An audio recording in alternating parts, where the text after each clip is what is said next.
Ви слухаєте Радіо Лада в передачі «Антирусинські концлагеря смерти Талергов і Терезин. Як велика нерозкаяна трагедія Австро-Мадярщини». Ми були у Польщі і на празднику священомученика Максима Горлицького, а там були 4 єпископи: Перемишлянський, Горлицький, Люблінський і Холмський, один із Чехії єпископ і ще 3 із-под Варшави. Так в одній з проповідей, а священники єпископи говорили, що не все в порядку.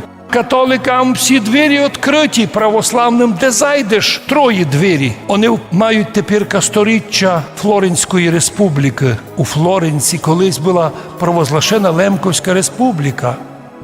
Але потім то все у них забрали. Вони би не так плакали, скільки плакали за тому, що асиміляція, полонізація згубила народ. А оставшихся після Другої війни світової розогнали, депортували на село по цілій державі. Ми знаємо, що депортували кримських татар. Всі знають. Усі знають, що їх вернули на місто, дали їм і державну мову. А депортували лемку русинов 100 тисяч. Донині не вернули на місто, не вернули дома, а ведь коли їх депортували, мали 2 години на збори. Берете найголовніше, платять документи і гроші, все. Оставалися маєтки, в хліві були по 2-3 корови, поросятка були, кури, гуси, храми були. Все це забирали, виганяли вон, славні європейські, і розогнали наших людей, одних до німецької границі, одних на Волинь. Радіо Лада. Радіо Лада.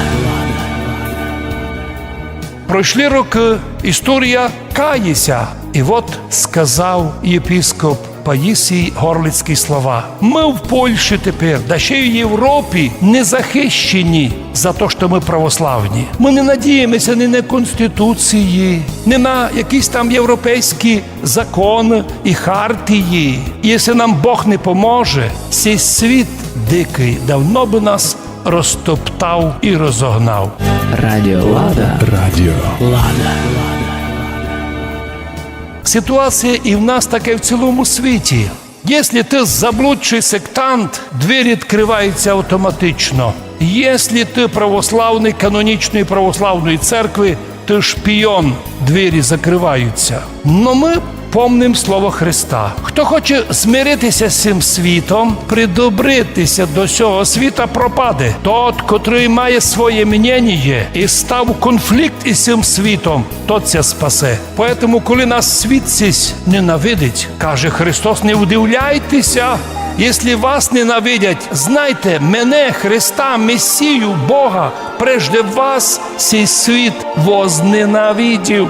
Якщо були б сте від міра сього, прицепилися до якихось освітніх тупих ідей, мір би любив своє. Ідіть у секту, в унію, пожалуйста, ви свої. Но якщо ви захочете бути православними канонічної церкви, будете ворогами. Ми не удивляємося і нині, що борються з нашою церквою. Ми лише кажемо: Господи, Ти нам дав Духом Святим опит богообщення. Ми видимо лице Ісуса Христа на іконах і в серцю своєму постоянно. На утренне співаємо «Воскресення Христово видівши, поклонімся святому Господу Ісусу».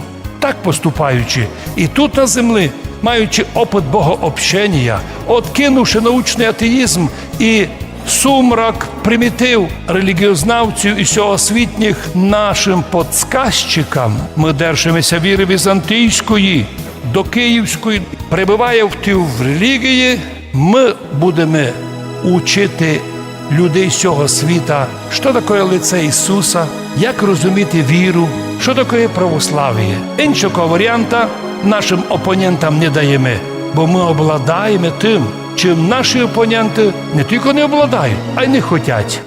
Радіо Лада. Радіо Лада. Господи, благослови наш народ, котрий 1150 років православний, котрий потерпів много в історії, і гонення, і депортації, і марморо-сегецькі антиправославні судебні позорні процеси мадярські і австрійські. Пережили ми і лагеря. Перший в мірі і в Європі концлагер був антирусинський. Талергов і великі педанти німці і австрійці уничтожили наш народ. Хто знає приклад, щоб ми йшли в Австрію і там зробили концлагер для австрійців, або в Германію концлагер для німців. А вони ходили до нас 104 роки назад. Перший концлагер був проти наших людей. У 15-му році геноцид потерпіли армяни. І лише пізніше появилися совєтські і фашистські концлагеря. Що значить, ми сьогодні кажемо, Господи, знання релігії, не кабінетної, а опитної, робить нас способними бути добрими громадянами держави, правильними православними християнами, а у вічності наслідниками Царства Божого.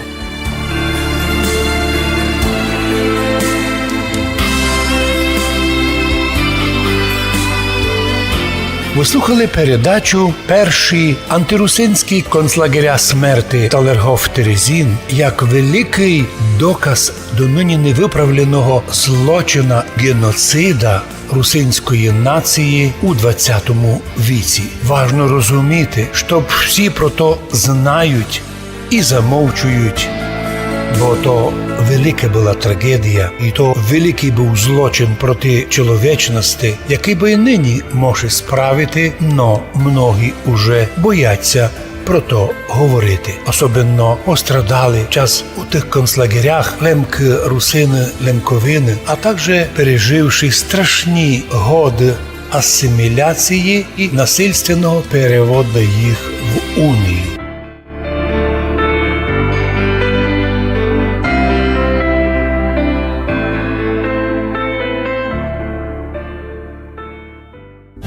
Радіо Лада. Радіо Лада.